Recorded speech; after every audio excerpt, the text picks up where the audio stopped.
Assalamualaikum warahmatullahi wabarakatuh. Selamat pagi. Waalaikumsalam. Oke. Waalaikumsalam warahmatullahi wabarakatuh.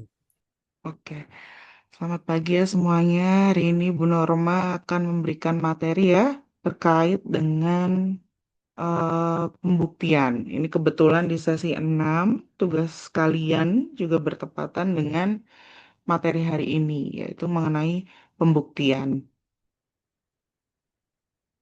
Oke,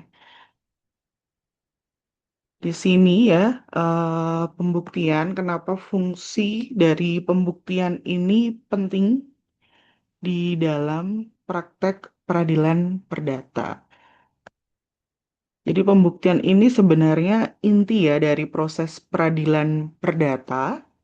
Jadi dalam praktik persidangan, pihak yang mampu membuktikan dalilnya tentunya akan memiliki peluang yang besar untuk memenangkan perkaranya.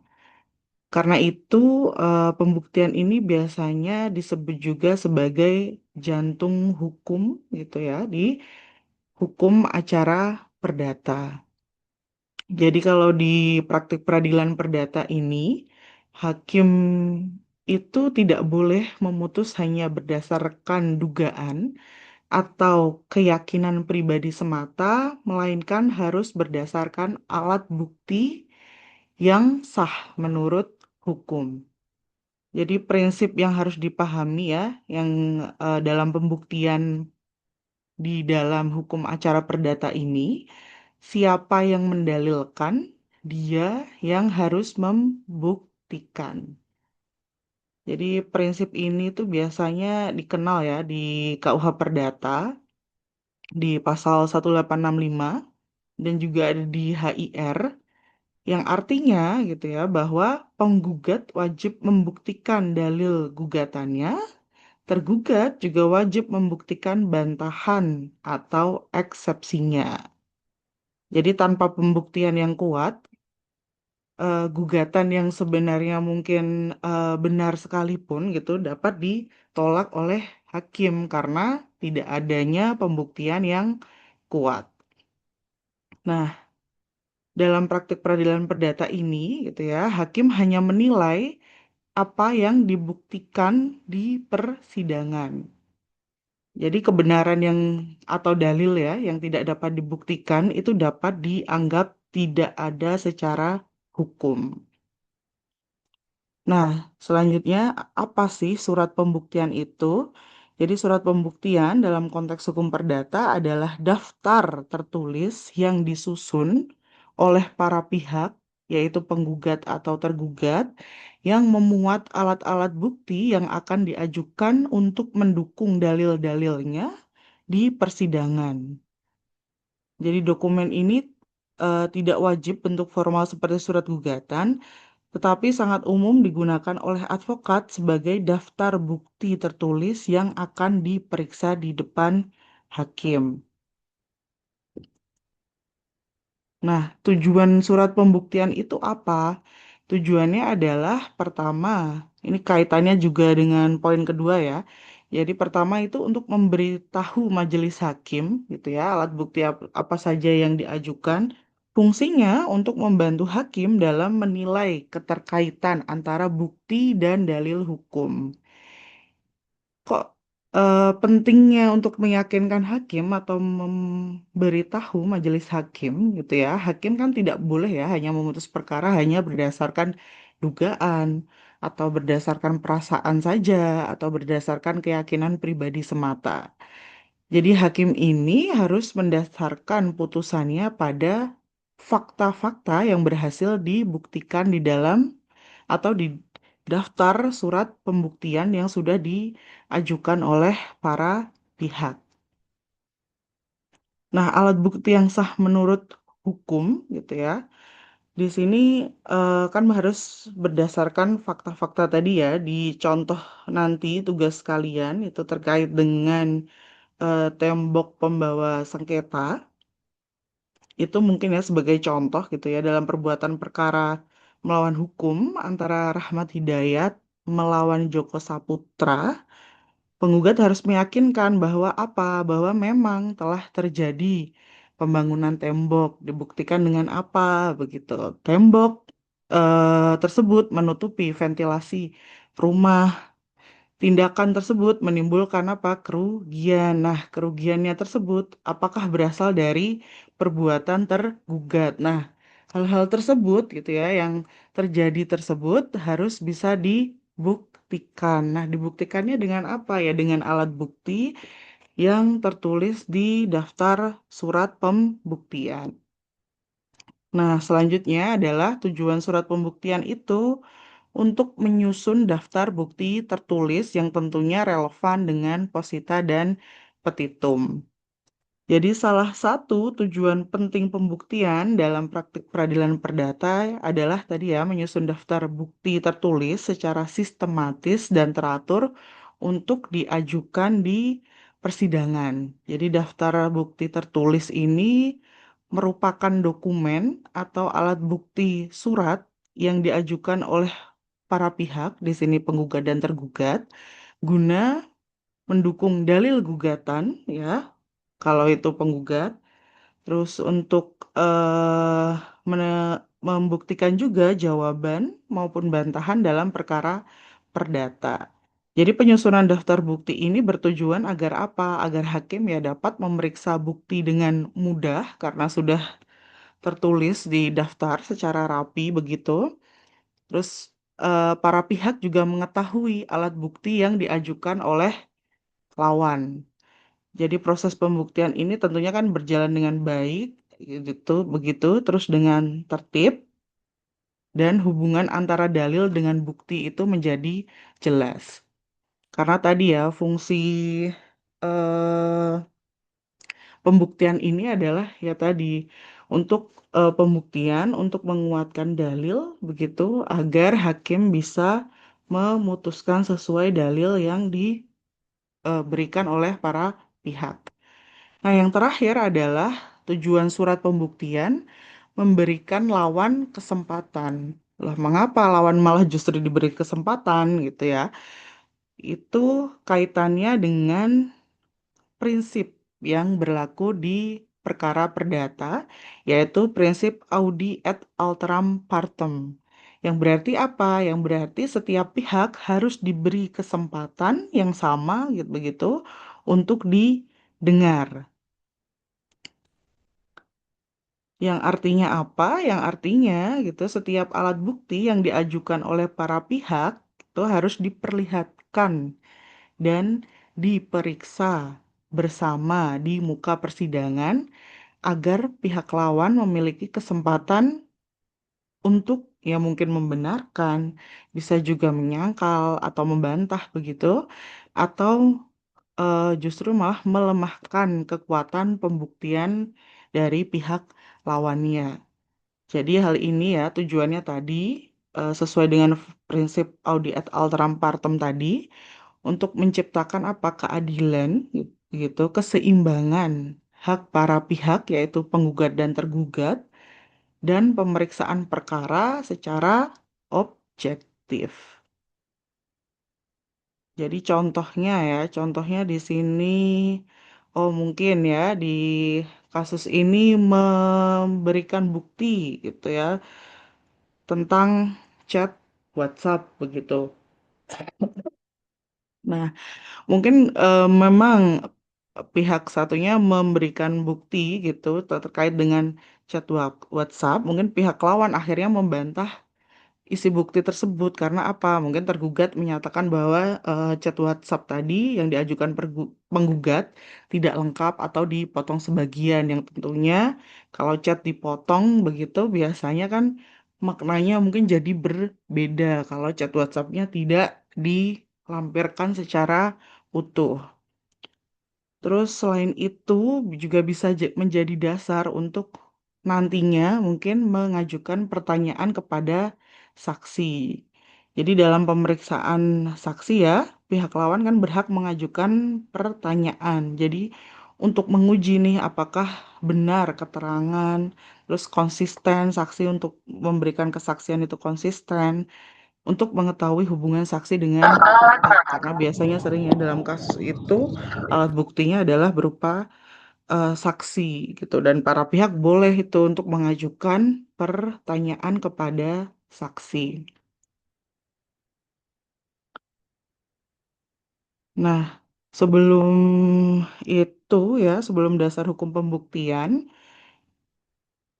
di dalam praktik peradilan perdata ini, hukum acara perdata kan ada ya beberapa asas-asas pembuktian. Jadi yang pertama adalah asas actori incumbit probatio, yaitu siapa yang mengajukan dalil wajib membuktikan.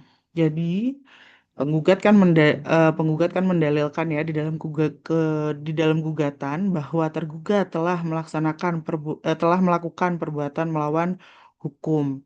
Nah, penggugat mempunyai gitu ya kewajiban atau wajib untuk membuktikan dalil tersebut bahwa memang tergugat telah melakukan perbuatan melawan hukum. Jadi contohnya mungkin penggugat ya mengatakan tergugat memiliki hutang 100 juta seumpama ya. Maka penggugat wajib menunjukkan apa? Mungkin menunjukkan perjanjian utang piutangnya atau menunjukkan bukti transfernya, terus mungkin menunjukkan bukti kwitansi atau alat-alat bukti lainnya.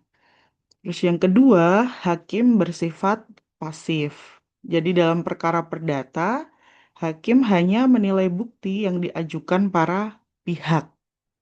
Ya, jadi di sini hakim hanya menilai bukti yang diajukan para pihak. Jadi hakim itu tidak boleh mencari bukti sendiri, tidak boleh membuat dalil baru, ataupun membantu salah satu pihak. Terus yang ketiga, yaitu pembuktian formal yang dinilai hakim adalah alat bukti yang sah, terus relevansi bukti tersebut dengan yang didalilkan, begitu, dan prosedur pembuktiannya. Jadi tidak cukup hanya hakim hanya merasa benar. Jadi tidak boleh hanya merasa atau dugaan saja itu tidak boleh. Jadi selanjutnya adalah terkait dengan dasar hukum pembuktian. Di sini ada di pasal 164 HIR atau pasal 284 RBG. Nah, di sini kaitannya dengan pasal 1866 juga, yaitu jenis-jenis alat bukti. Itu ada 5, yaitu bukti tertulis. Yang pertama adalah bukti tertulis ya, yaitu biasanya apa? Bukti tertulis di sini adalah biasanya disebut dengan surat. Nah, surat di sini adalah segala hal gitu ya, segala tulisan tentunya kalau surat ya, yang memuat informasi atau keterangan untuk membuktikan suatu peristiwa hukum. Jadi alat bukti di sini biasanya surat ini adalah alat bukti yang paling kuat biasanya. Nah, biasanya surat di sini itu bentuknya ada yang merupakan akta otentik gitu ya, dan ada juga akta di bawah tangan. Nah, di sini kalau akta otentik tentunya apa? Adalah aktanya itu dibuat oleh pejabat yang berwenang. Contohnya ya akta notaris. Terus mungkin bisa bukti sertifikat rumah, akta PPAT gitu. Jadi kekuatan pembuktiannya kalau akta otentik itu biasanya ya kuat dan sempurna. Hakim biasanya ya wajib menganggap benar isi formilnya sampai terbukti sebaliknya. Jadi akta otentik ini memiliki kekuatan hukum pembuktiannya itu tinggi. Terus yang kedua adalah akta di bawah tangan gitu ya, akta yang dibuat sendiri oleh para pihak tanpa pejabat umum atau pejabat yang berwenang. Biasanya ya perjanjian pinjam uang begitu yang tanda tangan hanya yang yang hutang dan yang memberi hutang begitu atau kwitansi saja atau surat pernyataan saja begitu. Nah, kekuatan pembuktiannya bagaimana? Kekuatan pembuktiannya ya jika diakui para pihak atau tanda tangannya tidak disangkal. Nah, kalau disangkal bagaimana? Ya jika disangkal berarti harus dibuktikan keasliannya. Terus yang ketiga adalah surat biasa. Nah, surat biasa ini biasanya buktinya adalah contohnya seperti foto, terus pesan WhatsApp, atau juga email begitu. Nah, nilai pembuktiannya apa? Nilai pembuktiannya ya tergantung penilaian dari hakim. Nah, selanjutnya bukti di surat ini adalah salah satunya ada bukti elektronik. Nah, kalau perkembangan zaman saat ini kan tentunya ada yang namanya bukti elektronik gitu ya, sesuai dengan UU ITE. Itu contohnya adalah ada chat WhatsApp, email, ada rekaman elektronik, atau mungkin biasanya kalau transfer itu ada bukti transfer bank ya, secara digital begitu. Nah, itu contoh-contoh bukti elektronik. Nah, syaratnya apa? Boleh menjadi bukti ini gitu. Adalah syaratnya ya relevan, terus juga otentik dan tentunya adalah dapat diverifikasi kebenarannya begitu. Nah, selanjutnya yang kedua adalah alat bukti keterangan saksi. Saksi ini apa? Saksi ya tentunya adalah orang. Orang yang apa? Orang yang melihat, mendengar, ataupun mengalami sendiri suatu peristiwa. Dan tentunya saksi ini ada syaratnya. Syaratnya apa? Yang pertama tentunya syaratnya harus cakap hukum. Cakap hukum itu yang seperti apa, Bu? Ya berarti cakap hukum ini tidak di bawah pengampuan gitu, tidak di bawah pengampuan, tidak di bawah perwalian, harus cakap hukum. Terus yang kedua adalah syarat saksinya apa? Biasanya adalah mengucapkan sumpah. Biasanya kan disumpah ya, menurut agama atau kepercayaannya masing-masing. Nah, dan memberikan keterangan di depan pengadilan.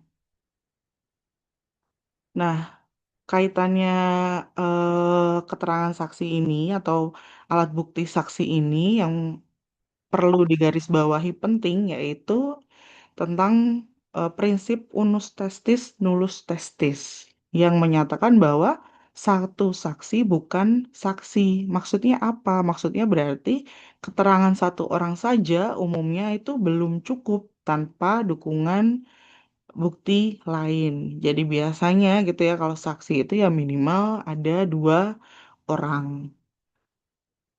Nanti hakim gitu ya akan menilai konsisten atau keterangan dari saksi itu konsisten atau hubungan saksi dengan pihak itu apakah memang sesuai untuk dijadikan saksi, terus kesesuaian dengan alat bukti yang lainnya. Selanjutnya adalah persangkaan. Jadi persangkaan itu apa? Persangkaan itu adalah kesimpulan yang ditarik dari fakta yang telah terbukti. Jadi contohnya seseorang menguasai barang lama dianggap pemiliknya kan biasanya begitu ya. Jadi itu persangkaan gitu. Terus jenisnya apa? Persangkaan undang-undang gitu ya, ditentukan langsung oleh undang-undang atau persangkaan hakim, kesimpulan yang dibuat hakim berdasarkan fakta persidangan.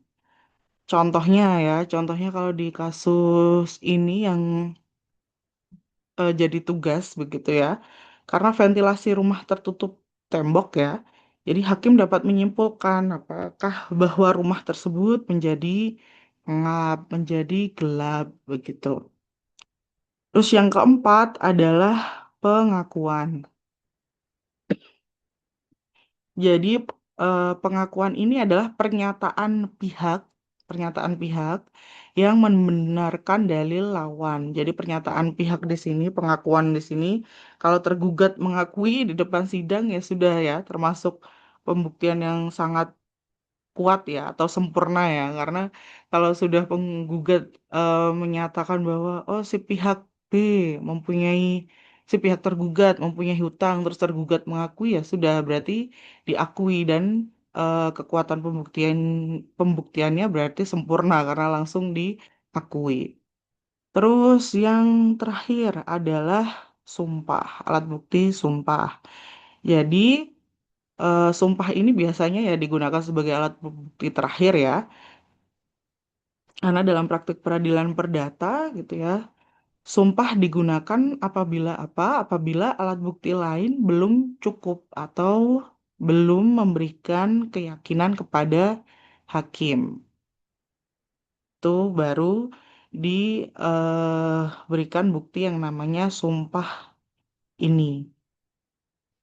Nah, sumpah ini memiliki nilai moral ya dan hukum karena biasanya pihak yang bersumpah itu dianggap begitu ya, dianggap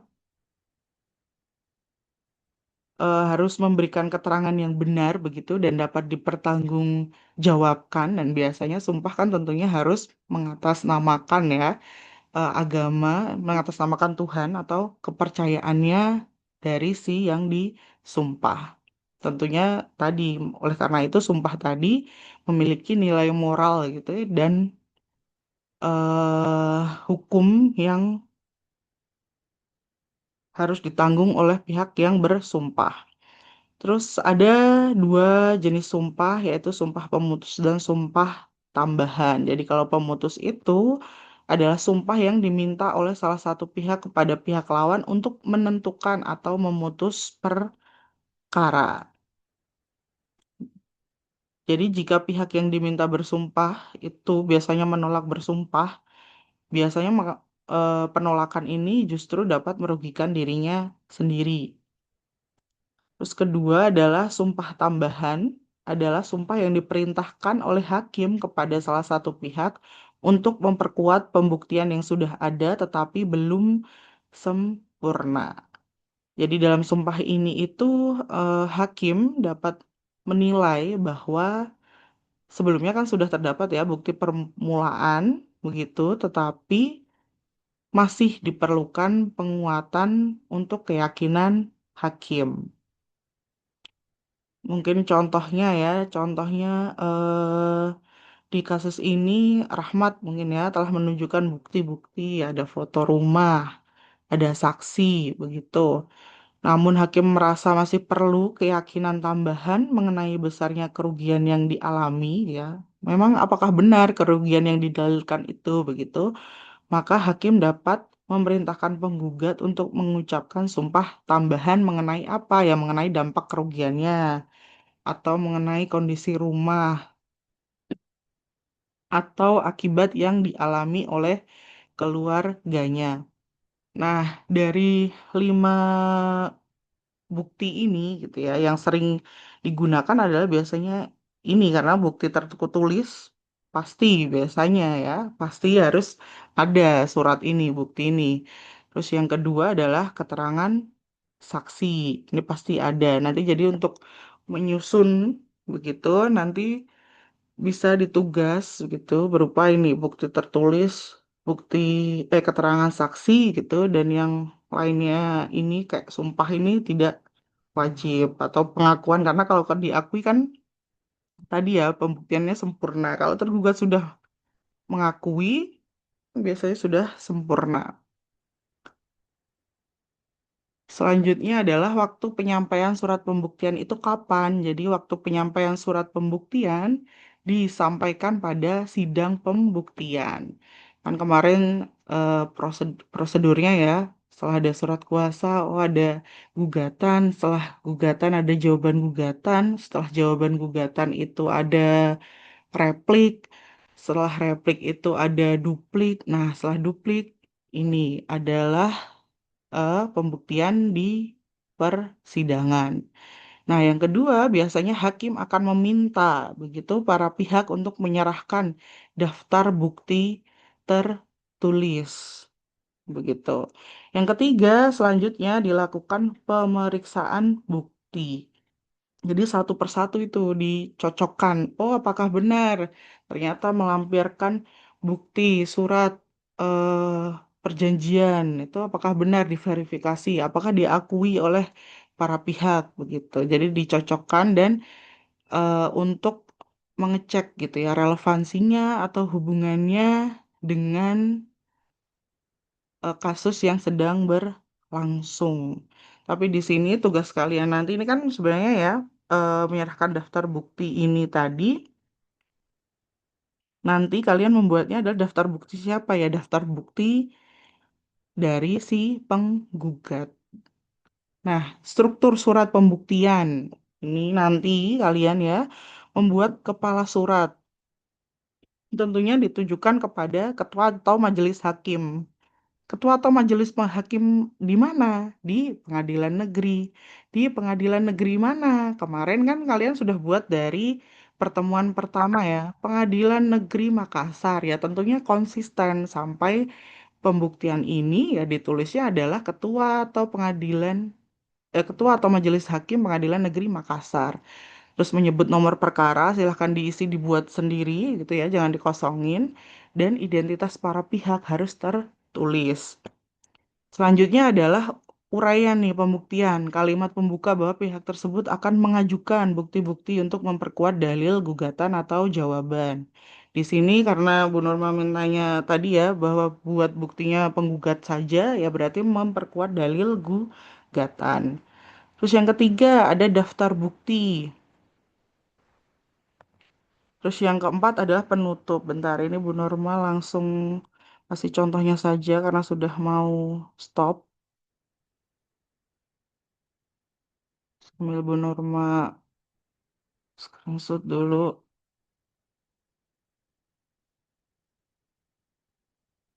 Ya,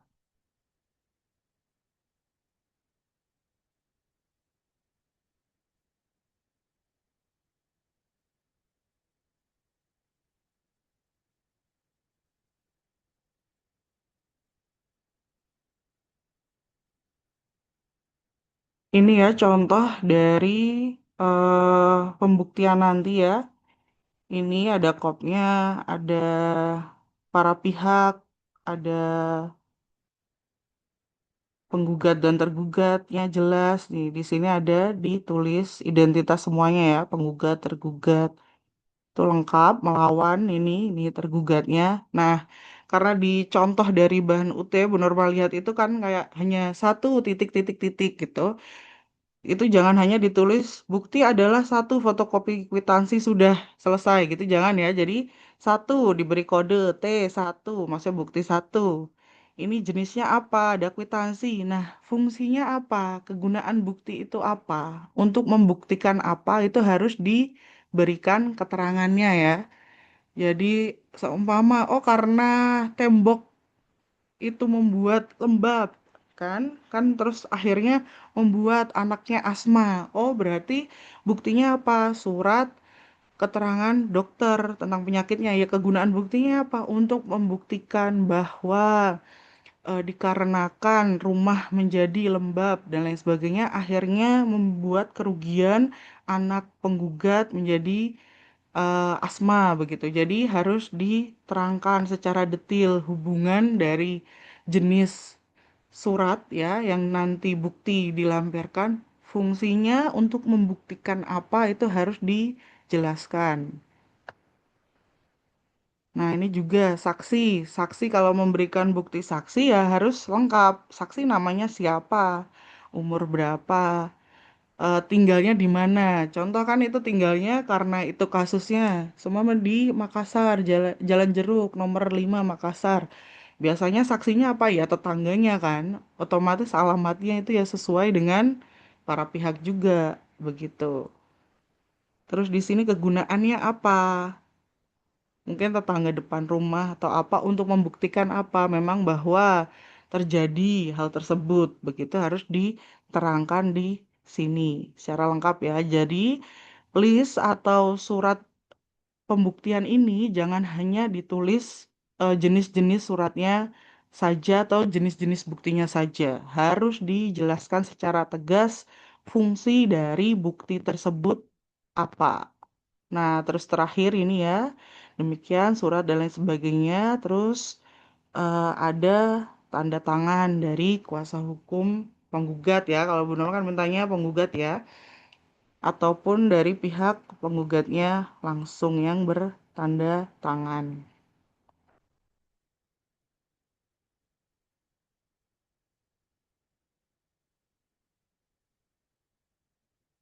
Nah, ini adalah poin-poin penting gitu di dalam pembuatan atau penyusunan surat pembuktian tadi ya.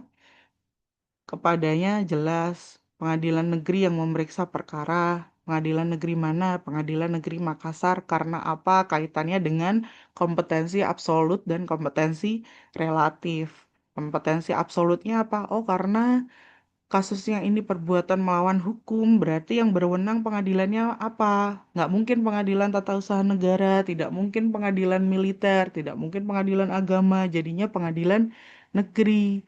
Terus kompetensi relatifnya apa? Oh, mengajukan di wilayah hukum pihak tergugat. Walaupun ini penggugat tergugat karena tetangga sama ya. Oh, berarti di mana? Oh, domisilinya di Makassar situ alamatnya. Berarti pengadilan negeri Makassar yang berwenang begitu. Terus yang tadi ya, yang kedua adalah identitas para pihak dan nomor perkara. Jadi identitasnya itu harus sesuai ya. Dari awal, dari membuat gugatan itu harus konsisten. Oh, nama pihaknya siapa? Joko Saputra dan Rahmat. Oh ya, nanti tugas 1 sampai tugas 8 identitasnya harus sama. Karena Bu Nurma lihat ada yang identitasnya berubah-berubah. Jadi identitasnya harus sama, domisilinya, alamatnya harus sama, jadi harus konsisten dari sesi 1 sampai sesi 8. Karena ini kan seakan-akan kita memang sedang eh, praktik ya, bahwa ada kasus tersebut gitu. Terus ketiga, ada pendahuluan atau maksud pembuktian. Jadi harus ada pernyataan maksud mengajukan alat bukti dalam perkara perbuatan melawan hukum yang dilakukan oleh tergugat gitu. Terus yang keempat ya, daftar dan jenis alat bukti. Jadi penyebutan alat buktinya tadi ada ya, satu. Terus dua, T1, maksudnya bukti satu, P1 karena penggugat ya. Kode P-1 gitu. Terus alat bukti eh, berupa apa? Surat keterangan dokter, berupa foto rumah, begitu. Terus yang ketiga adalah keterangan bukti untuk membuktikan apa? Oh, benar surat keterangan dokter sehingga membuktikan anak penggugat telah benar-benar sakit asma, bahwa memang benar eh, foto rumah tadi ya membuktikan bahwa memang ada rembes atau gelap atau pengap begitu. Jadi harus jelas, terus harus sistematis, harus relevan, sesuai HIR dan KUH Perdata tadi ya, maksudnya adalah tadi Bu Nurma sudah jelaskan bahwa alat bukti di praktik peradilan perdata tadi kan ada 5, jadi harus maksudnya adalah daftar atau jenis ini ya sesuai begitu, yang sesuai dengan kriteria yang diperbolehkan di KUH Perdata tadi, atau sesuai dengan dalam beracara hukum acara perdata. Terus keenam adalah relevansi alat bukti dengan dalil. Ya tadi ya, keterkaitan jelas antara alat bukti dan posita atau bantahan. Jadi harus jelas alat buktinya itu tadi apa? Fungsinya untuk menegaskan dalil yang mana, untuk menegaskan dalil gugatan yang mana yang sudah diajukan oleh penggugat. Terus 7, argumentasi hukum pembuktian. Jadi penjelasan kekuatan pembuktian dan dasar hukumnya. Jadi boleh di keterangan itu ya dijelaskan bahwa alat bukti ini untuk membuktikan apa, terus sesuai dengan dasar hukum apa gitu, boleh dijelaskan secara gamblang di relevansi alat bukti tadi. Terus yang terakhir adalah penutup tanggal dan tanda tangan. Ditandatangani pihak, maksudnya penggugat ya atau kuasa hukumnya, dan tanggal itu wajib dicantumkan. Kadang kan ada yang tugas tidak dicantumkan tanggalnya. Memangnya fungsinya apa, Bu? Tanggal itu memangnya berfungsi, kayaknya sama aja, Bu, gitu kan. Ya tanggalnya itu berfungsi untuk apa ya, tracking kan gitu, bahwa ya benar antara mengajukan duplik ke pembuktian itu berapa lama. Kan kalau belajar di sebelumnya di hukum acara perdata kan pastinya ada ya, oh dari ini ke sini maksimal berapa hari, sini ke sini berapa hari, dan tentunya untuk administrasi surat menyurat. Jadi kalau ini ya lengkap dan baik, biasanya nilainya ya tentunya baik begitu karena unsur-unsur ini ada gitu ya. Apalagi menulis dokumennya rapi, sesuai begitu, tentunya nilainya baik karena kadang kan ada yang nulis dokumennya mungkin entah mungkin ada yang kopas ya lupa gitu gak dirapikan atau apa.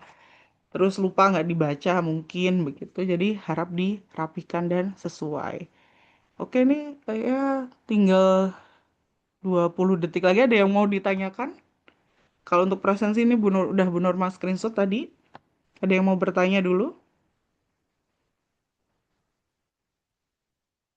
Tinggal 30 detik ini ada yang bertanya? Oke, sepertinya tidak ada ya. Oke, sudah. Tidak ada, yakin ya? Kalau untuk absensi itu bagaimana? Belum ada di LMU. Oke, karena sepertinya tidak ada, Bu Norma harap bisa mengerjakan